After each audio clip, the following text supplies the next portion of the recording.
하나님께서 우리에게 주신 말씀은 마가복음 11장 12절에서 25절까지 말씀입니다.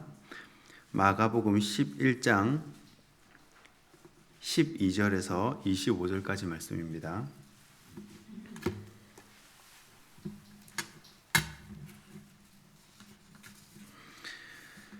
마가복음 11장 12절에서 25절까지 말씀 제가 먼저 한 절 읽고 한 절씩 교독하도록 하겠습니다. 이튿날 그들이 베다니에서 나왔을 때 예수께서 시장하신지라 멀리서 잎사귀 있는 한 무화과 나무를 보시고 그 나무에 무엇이 있을까 하여 가셨더니 가서 보시즉 잎사귀 외에 아무것도 없더라. 이는 무화과의 때가 아님이라. 예수께서 나무에게 말씀하여 이르시되 이제부터 영원토록 사람이 내게서 열매를 따먹지 못하리라 하시니 제자들이 이를 듣더라. 그들이 예루살렘에 들어가니라. 예수께서 성전에 들어가사 성전 안에서 매매하는 자들을 내쫓으시며 돈 바꾸는 자들의 상과 비둘기 파는 자들의 의자를 둘러 부시며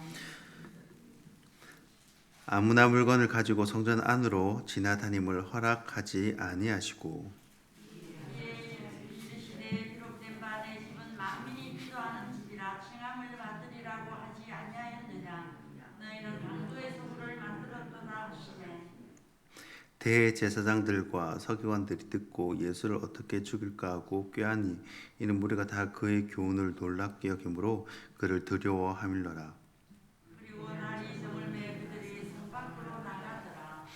그들이 아침에 지나갈 때 무화과 나무가 뿌리째 마른 것을 보고 베드로가 생각이 나서 여짜오되 낭비하옵소서 저주하신 무화과 나무가 말랐나이다.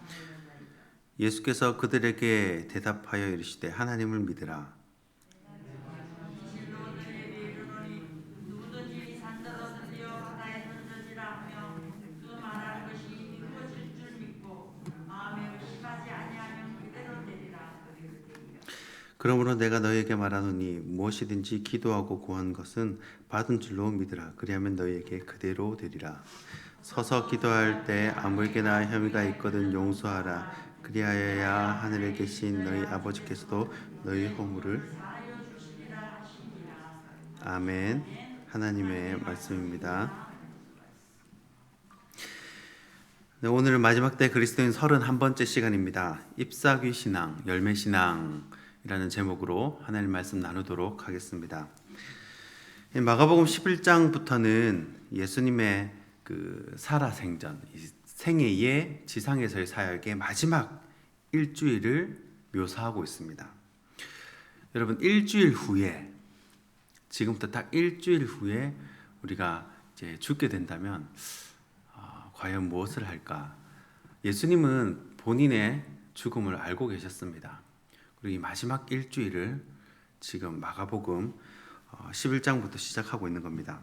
마가복음이 총 16장까지 되어 있죠. 총 16장까지 되어 있으니까 절반까지는 안 되지만 3분의 1 이상을 예수님의 마지막 일주일에 지면을 할애합니다. 그렇다면 지금부터 이 마가가 기록하는 한 장 한 장이 그 당시에 핍박받고 있던 크리스천들과 또 1차 독자가 그 당시 사람들이라면요, 2차 독자인 현대 신앙인들에게 주고 싶은 메시지가 아마 이 곡 가운데 진하게 남아 있다는 이야기입니다. 오늘 본문 내용인 무화과 저주 사건, 그리고 성전에서 상인을 몰아내는 사건은요, 바로 월요일에 벌어진 사건입니다. 화요일에는요, 유대교 지도자들과 논쟁을 하시고 감람산 위에서 성전이 파괴될 것이다 라고 예언을 하십니다. 수요일에는 유다와 유대교 지도자들 사이에 예수님을 체포할 음모가 꾸며집니다. 동시에 예수님께 마리아가 찾아와서 향유를 붓습니다.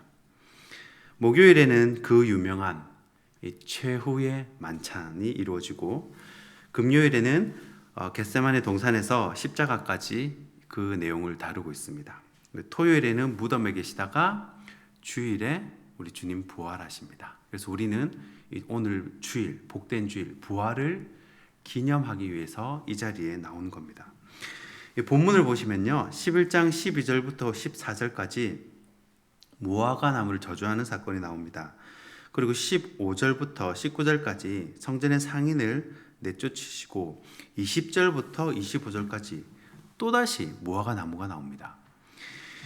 이 구조를 보면요, 무화과 나무 이야기가 나오고 그 다음에 성전 정화 사건이 나오고 그 다음 또 무화과 나무 이야기가 나옵니다. 그러니까 유대인들이 좋아하는 이 전형적인 이 인클루지오, 이 샌드위치 구조의 문학 기법이 나옵니다. 이게 보통 한국 사람은 왜 말할 때 끝까지 들어보라 그러죠. 하고 싶은 얘기를 맨 마지막에 집어넣고, 미국 사람들은 하고 싶은 얘기를 어디에 집어넣나요? 맨 앞에다 집어넣죠. 하고 싶은 얘기를 하고 부연 설명하죠. 이 유대인들은 하고 싶은 얘기를 어디다 집어넣냐? 가운데다 집어넣습니다. 그래서 앞과 뒤에 이제 부연 설명을 하는 이야기를 쌓아놓는 것이죠. 그러니까 이 가운데 부분에 이 저자 마가는 정말 하고 싶은 얘기를 넣어둔 거예요. 그래서 가운데 이야기를 감싸는 부분이 이 가운데 부분을 더 강조해 주는 겁니다. 이 무화과 나무의 본문은요, 무화과 나무의 본문은 무화과 열매를 맺는 거죠. 그런데 잎사귀밖에 없습니다. 지금 성전의 기능은요, 성전의 기능은 하나님을 예배하는 데 있습니다. 성전의 예배 요소 가운데는 찬양도 있고요, 또 기도도 있고, 오퍼링, 헌금하는 것도 있고요, 설교가 다 들어 있습니다. 그런데 성전의 본연의 기능이 아니라 강도의 소굴이 되어서 마치 열매는 없고 잎사귀만 무성한 무화과 나무 같다는 그런 이야기입니다. 그렇다면 예수님께서 말씀하시는 잎사귀만 무성한 신앙은 어떠한 신앙인지, 동시에 열매 맺는 신앙은 어떤 신앙인지 오늘 본문을 통해서 살펴보고자 합니다. 첫째는 잎사귀 신앙입니다. 오늘 본문 13절입니다. 멀리서 잎사귀 있는 한 무화과 나무를 보시고 혹 그 나무에 무엇이 있을까요? 가셨더니 가서 보신즉 잎사귀 외에 아무것도 없더라. 이는 무화과의 때가 아님이니라. 아멘. 자, 예수님께서 베다니에서 나오셨을 때 시장하셨습니다. 베다니는 뜻이 가난한 자의 집이라는 뜻입니다. 이 가난한 동네에서 살아가시고 아무것도 못 드셨나 봅니다. 그래서 무화과 나무를 보셨는데 이 무화과 나무에 가보니까 잎사귀 외에는 아무것도 없는 거예요. 그리고 13절 말미에 분명히 이렇게 말씀하십니다. 이는 무화과의 때가 아님이라.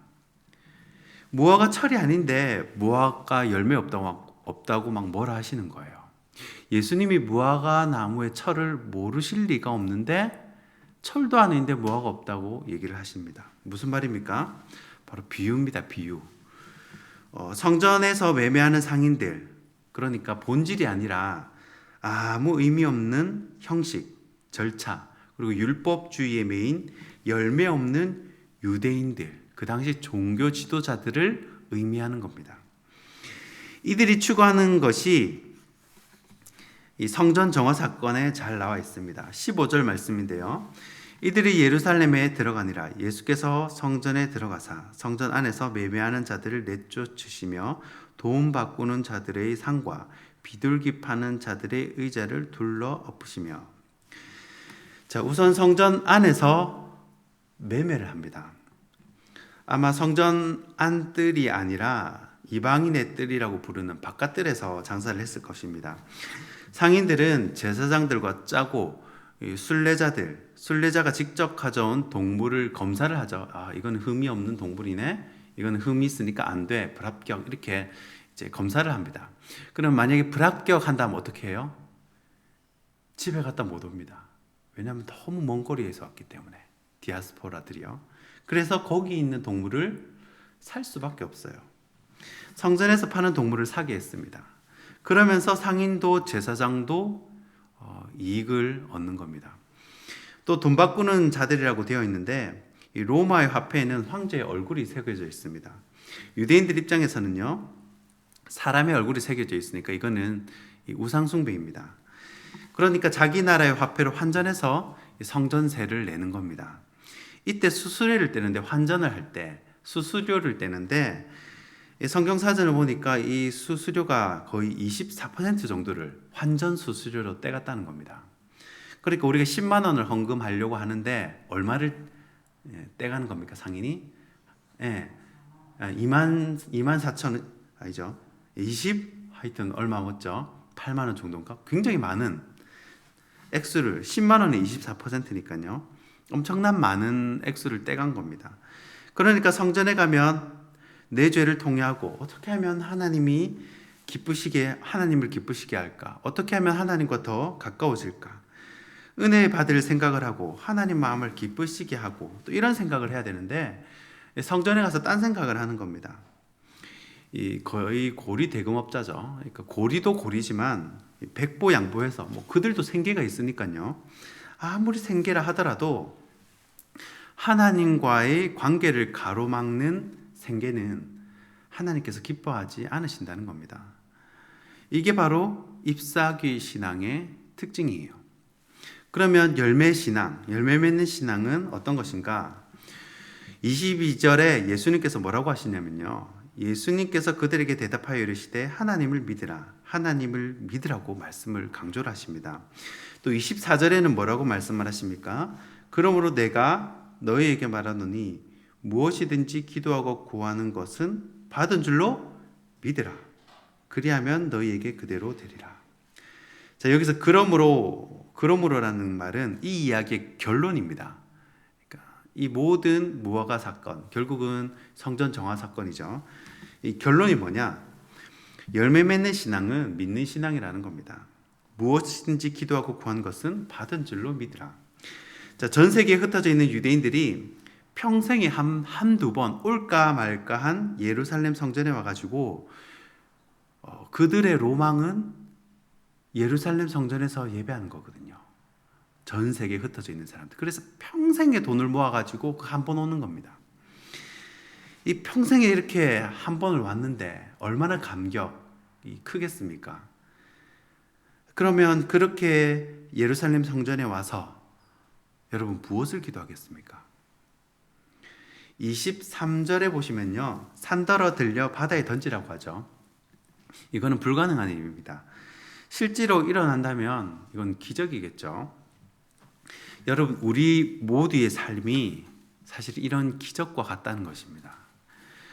저에게는 초등학교 1학년과 3학년인 자녀가 있는데 이 초등학교 1학년과 3학년인 저희 자녀가 이 아침마다 장 고장이 많은 노후한 엘리베이터를 타고 실제로 갇힌 적도 있거든요. 이 수백 대, 수천 대의 차가 지나다니는 도로를 건너서 무사히 학교에 갔다가 집에 돌아오는 것 자체가 여러분 기적입니다. 그러나 저와 아내는 걱정은 되지만 하나님께서 사랑하는 딸과 아들을 지켜주실 것을 믿고 학교로 보내는 것이 믿음이라는 것입니다. 여러분, 오늘 새벽만 해도 한번 살펴볼까요? 새벽에 여러분 눈을 뜬 것 자체가 기적입니다. 또 한날의 건강을 허락해 주시고 생명을 주신 하나님을 우리는 찬양해야 합니다. 그리고 차를 몰고 교회까지 오는데 여러분 얼마나 많은 위험이 우리 주위에 도사리고 있는지 모릅니다. 엘리베이터가 멈출 수가 있고요. 또 음주 차량을 만날 수도 있습니다. 그러나 하나님은 그 모든 것에서 지켜주시고 보호하신다는 믿음으로 여러분 이 믿음으로 오는 것이 바로 열매 맺는 신앙이라는 것입니다. 말씀을 맺습니다. 출애굽기 3장 12절에 보면요. 하나님께서 이스라엘 백성들을 출애굽시킨 이유가 나옵니다. 뭐라고 기록되어 있냐면요. 바로 하나님께 예배하게 될 거라는 말씀이 나와요. 예배하기 위해 불러냈다는 겁니다. 하나님은요. 우리와 교제하고 싶어 하십니다. 함께 계시고 싶어 하세요. 우리는 하나님 외에 다른 것에 지나치게 관심을 가지는 태도를 경계해야 합니다. 인간은 하나님을 만나고 예배하고 또 하나님이 지으신 창조 목적대로 살아갈 때 참 만족을 누릴 수 있도록 그렇게 디자인되었어요. 오늘 하루도 하나님 외에 다른 것을 두는 이 잎사귀 신앙이 아니라 하나님만 생각하고 또 하나님만 신뢰하는 열매 맺는 신앙이 되시기를 주님의 이름으로 축원합니다. 기도하겠습니다.